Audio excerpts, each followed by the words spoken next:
Michael, what are your thoughts on the name Xbox One? Oh, I actually think that's kind of a confusing name. I was surprised. I mean, it sounds like the PlayStation 1, and we know what that was. So it sounds retro. It sounds like they're going back to the first one. I think probably that's a mistake. I would have preferred Xbox Infinity. I thought that was actually a pretty clever name. But, again, I think they're trying to say all-in-one, complete, so I think that's where one came from. And they didn't call the first Xbox One, so I suppose people know the difference. What do you think of the capabilities of the hardware? Well, the multimedia functionality is phenomenal, and I think that they showed a pretty impressive set of features. I mean, being able to toggle between watching live TV, watching a recorded movie, a DVR, or download a movie, and surfing the internet and using Skype was pretty impressive. They didn't focus very much on games, and I think that that's going to be the focus at E3. So they probably hit the audience right for this event. What do you think they felt the need to redesign the controller? Sony's basically used the same controller for almost 15 years now, but Microsoft seems to want to revamp that for some reason.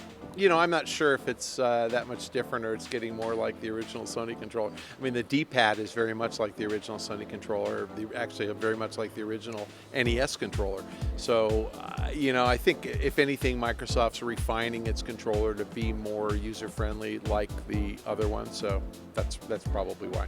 Will the Xbox One support 360 games, and what impact would no backwards compatibility have on sales? They didn't mention it. I'm sure it does not support Xbox 360 games. I think that it's just too expensive to make it work that way. It's a much faster processor, and in order to run slower processor games, you'd have to have an emulator built in, and that's just another $25 or $50 a cost that they don't really need to put into the box. The truth is, I think most people who have an Xbox 360 will just be able to keep it, either put it in a different room or attach it to the same TV and play their old games that way. And people who don't have an Xbox 360 probably don't have any Xbox 360 games. I acknowledge there is the late adopter consumer who wants to go to GameStop and buy a bunch of used Xbox 360 games. Fine, then buy a used Xbox 360 for $100 and play them. I don't think it's that great a burden to place on the gamer. What do you think Xbox One will add to the gameplay compared to PlayStation 4? Probably nothing. I mean, I actually think that on the game side, they're almost identical. If you look at the specs, it looks like it's just the same exact thing between PS4 and Xbox One. So I think gameplay will be identical, but Xbox One has much more multimedia functionality. Why do you think Microsoft focused so much on entertainment and television? I think that's where the market is. I think that's a great hook for a family with small children who otherwise might be a Nintendo, candidate for a Wii U or for a Wii. And I think that any gamer who wants to talk his parents into getting him a new console can point to all those features and say, let's get this now, let's not wait, because we can tune TV and we can talk on Skype to grandma. I think that's actually pretty compelling. But I really think it's an attempt to win over the non-gaming household or the household with small children who might have considered the Xbox just too hardcore for their kids. I think that this will be a successful strategy. What are your thoughts on the Halo TV show and the word premium being thrown around in front of it? Oh, definitely it'll be a charge. I mean, it's definitely going to be some kind of a fee. By premium, though, it's probably $1.99 an episode, so it's going to probably be iTunes type pricing. I think more impressive is Steven Spielberg's involved.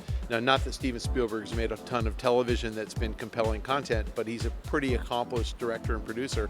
And so if you get Steven Spielberg behind your project, that means it's going to be professionally done and an A-list project. So that's pretty cool. What does this NFL deal mean for Microsoft?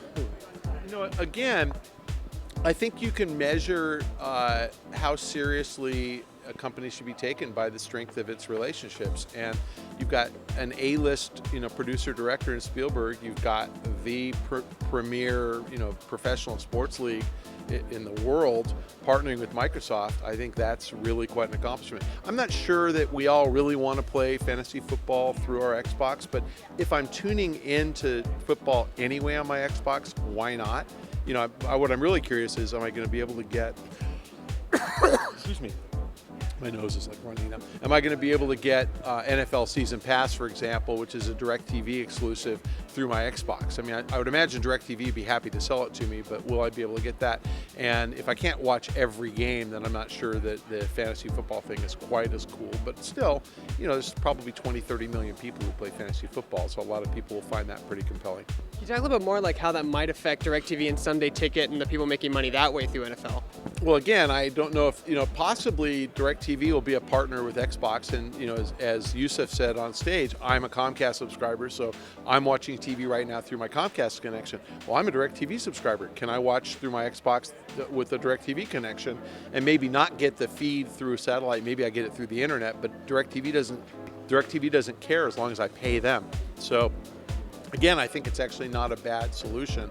I'd be very happy to get my DirecTV through an internet connection.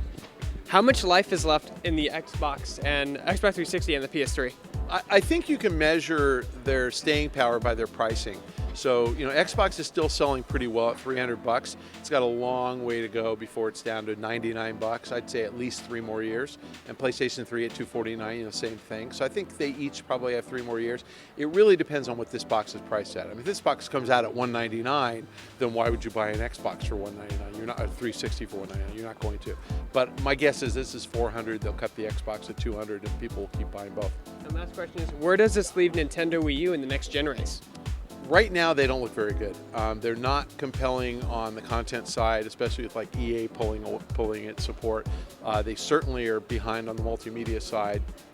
They're behind on specs. I mean, a 32 gig hard drive versus 500. And I really think without third-party software support, they've got a real problem. I think that the only people who are going to buy a Wii U going forward are people who want to play Nintendo first-party content.